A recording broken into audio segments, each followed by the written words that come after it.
Ladies and gentlemen, our next bout of the evening is scheduled for 3 30-minute rounds. Introducing your combatants. First, fighting out of the blue corner, representing Pittsburgh Boxing Club, Route 51. Please welcome Cortland Woodard.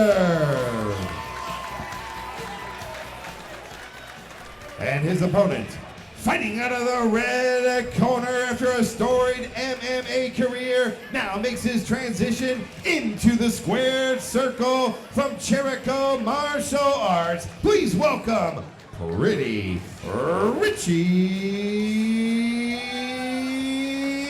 Cantolina.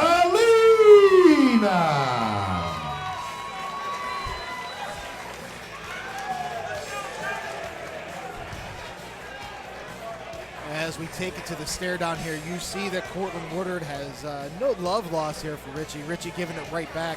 These two guys are ready to go. That is a serious amateur stare. That was one of the most serious amateur stare downs I think that I may have ever seen too. And here we go. We kick it off here with the first round. Looks like it's going to be 3 3-minute rounds based off the information we got here. We spoke with Rich a little bit earlier. He said he's really trying to use his distance and his length. And he is doing a great job at that right now.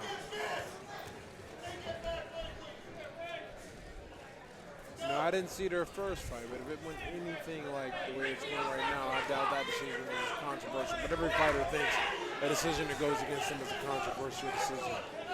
Well, Cortland Woodard is one of my favorite local fighters. The guy, he couldn't be a nicer guy in the world, really, which was surprising when I heard there was a little bit of animosity here. But Cortland Woodard, just a great little athlete, nice guy to talk to. But the guy just really loves to scrap. It doesn't matter whether it's in between the ropes or in the cage. The guy just likes to get out there and really maul guys. The skills are important, man, but you got to have that will, man. You got to be, you're right, you got to be willing to come in there and just throw it all on the line. That's what you're going to have to do tonight because Rich right now is using that range really effectively.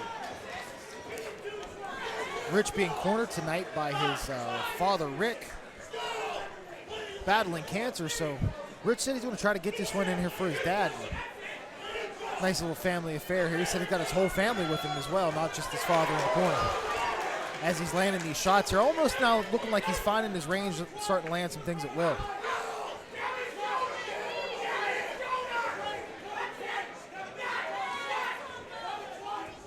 He is killing him with that jab.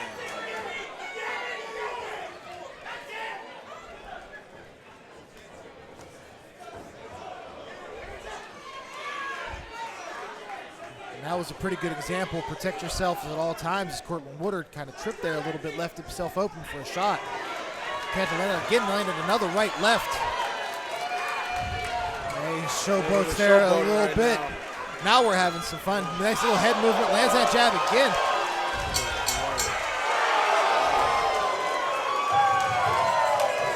Number 2 of the scheduled 3-round contest in the 155-pound. Well, that is a statement round. If you could ask for a better first amateur round, I would like to see that order. Because to me, that was one of the most exciting rounds of boxing, maybe ever. Okay, amateur fight, maybe not as crisp in technique as somebody would like to see. But again, hey, honestly, these two guys just really don't like each other. And I think we saw it there. Rich started to open up. He showboated a little bit. Cortland not feeling it. Going to give him some advice coming into this second round.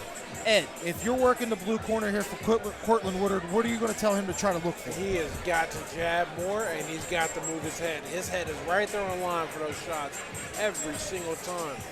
Cantolina's doing a great job, but Woodard is making it really easy for him by keeping his head right there. He's not moving his head. He's not changing levels. He just do that, his night becomes a lot easier. And he doesn't get hit as much.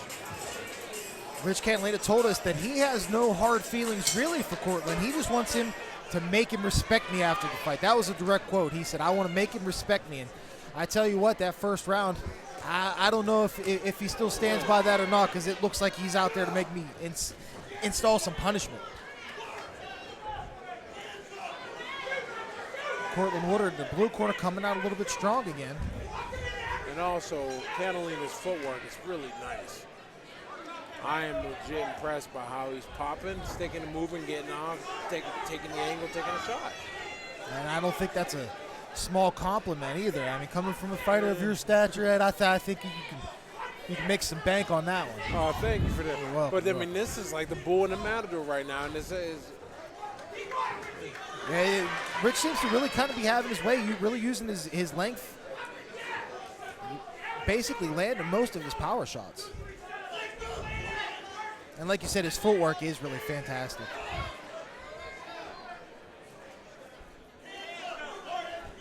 There's Woodard again, putting his head right there.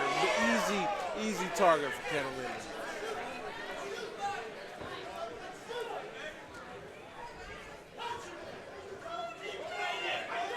Looks like Woodard's hands are dropping there a little bit, maybe running out of gas. That's not where you want to be. That's the most terrifying thing in the world for a fighter, run out of gas when a guy's trying to run you down. There's nothing left. And it's a tough thing to try to maintain that, too, especially if you're a little bit emotional. I mean, that's going to play to your energy a little bit, too.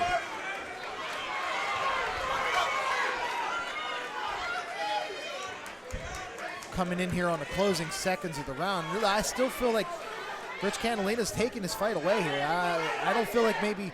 I don't think we're going to be wrong this time. No. But I'm not going to say anything because you never know, right? But if this boxing, right? You never know.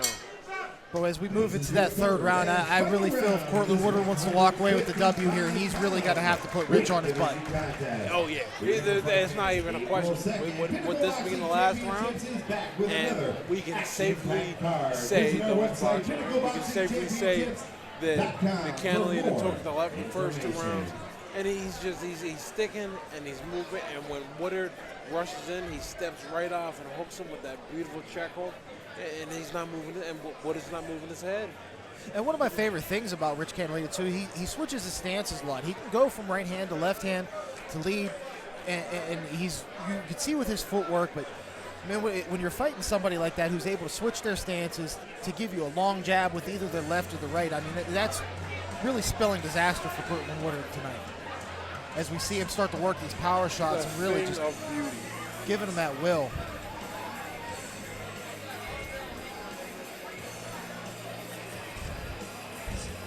Well, Ed, you touched on a little bit earlier that you liked how Rich had his own shorts, his own headgear. He kind of abandoned the red corner on that one. And, you know, maybe sometimes that could be a kiss of death on a fighter. But for tonight, it looks like Rich Cantolina is really, his confidence level is paying off.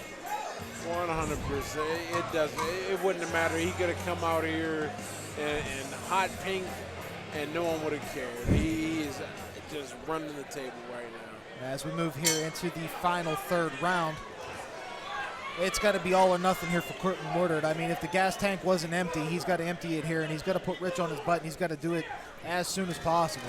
Beautiful. Every time he tries to change direction on him, he changes his direction.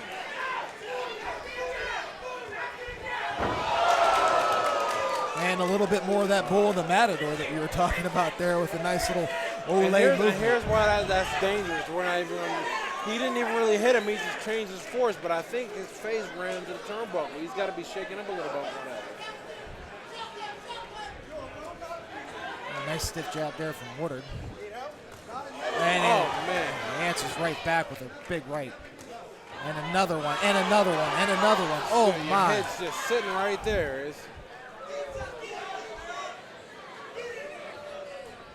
This is a good example for... You know, more things that have changed since I've been an amateur. You know, that flurry that he just struck him with, the refs would have given him a standing 8 or something. Now the refs just like, let him fight. We got pro rules. Maybe we'll just make it more like a professional fight now. As Woodard drops to a knee, we're going to have the separation there. Moving in here to the last 40 seconds or so of the fight. Cantolina starting to lean on him here again, maybe try to wear him out a little bit. But really, Cantolina landing those power shots seems to really be the story of the fight. And Woodard does not have any control of his motion. He just starts going down the line. He's like a boulder being rolled down the hill instead of being pushed. He just keeps going, and you get out the way, and you're perfectly fine. I don't think he's hit maybe 3 or 4 times, maybe over the whole fight he's hit Cantolina clean. Yeah, he definitely hasn't gotten a chance to get off on him with those big shots that he was throwing. And there's the final seconds here. Water going for broke, landing everything. Cantolina just taking it. Unimpressed by the power, but after 3 rounds, I think it's pretty clear. Incredibly dominating performance. 2 fights in, 2 amateur fights, 2 incredible fights, I might add. 2 incredible amateur fights that the promoter is just, great job picking these fights, putting these fights on, and giving these people something to warm up to for professional action. You know, as Pinnacle fighting starts to move here into the boxing world, I do have to say that they put together great cards, great fights. The matchmaking abilities that Matt Layshaw pulls out to the MMA side with Dave Click, just a great crew that always puts on an excellent show, and we're not seeing anything less tonight. Because Matt Layshaw is a fighter's promoter. He fought, he's learned the promotion game, and now he's bringing that set of knowledge together to put on great shows for people. As the 2 fighters come together, hopefully able to put that little bit of a beef to squash. We see the handshake there, good sportsmanship, all emotion aside. And, you know, I think that we can speak on a little bit, you know, that sometimes you put on the headgear, you put on the gloves, and you work out your differences. You go work all the differences, and you go have a beer afterwards or something. It's just a fight. It's just a fight. You go, you fight, you settle it, and you go, you move on. And I think whatever sort of martial arts background that you may come from, or the fight game come from, after you go through something so physical and you're able to come out from it, you get those emotions out, you get that stress out, and you look at the guy across from you and you know that he was going through the same thing. And you're just like, man, wow, you are a hell of a man. All right, we can be friends now on respect. Well, and going back to what we were saying earlier, that's really all that Rich wanted from this fight. He said, I just want him to respect me. We fought the one time. I walked away with the win. He felt that it was a bad decision. So, and ever since they've been... I understand that. As a fighter, that is the most disrespect, one of the most disrespectful things a fighter. Ladies and gentlemen, before we go to the scorecard, a round of applause for a hard-fought 155-pound weight division contest. The final bell has rung, and your judges, they have spoken. Your winner by decision, Pretty Richie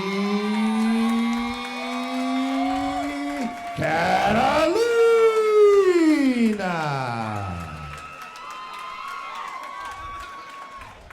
All right, Rich, I want to just say congratulations. This is the first time I've had to announce you in the boxing ring. Announced you in the cage many times. You always bring it hard, but there's more to this fight in your heart and in your mind than just lacing up gloves and going 3 rounds with an opponent. So I'm going to give the microphone over to you. All right, Dad, come here. Months ago when I took this fight, my life changed forever. My dad was diagnosed with cancer, and I wasn't quite sure if he was going to be here tonight. But let me tell you what, this is the toughest SOB I know. I got one thing to say. Cancer has changed my life. You know, sometimes we take life for granted, and you know, people complain about Starbucks cups and how there's not enough Christmas decorations. What all my dad wanted to do when he was battling surgery was take any drink out of any cup. And you know, I think we take so much for granted. And there's people like him that are battling for their lives every day. And we just take it for granted. Life is so precious and so sweet. And I had a whole speech prepared, but I got my bell rung, so it's a little difficult. But if there's one thing cancer's taught me, it's to appreciate the small things in life. My dad battling cancer, I didn't know if he was going to be here tonight. But by the grace of God and this tough son of a gun right here, we're here tonight. For Christmas, my family didn't give Christmas gifts this year because of the medical bills that we had, because of my dad battling cancer. So I gave my dad a Christmas gift this year to be able to corner me. And tonight was the most special night of my life, to have my dad in my corner and for him to make it here tonight. This is the toughest guy I know. So if there's anybody that needs their hand raised in victory, it's this man right here. This is the real fighter. This is the toughest guy I know. Thank you for Pinnacle for having me. Thank you guys. You're the best.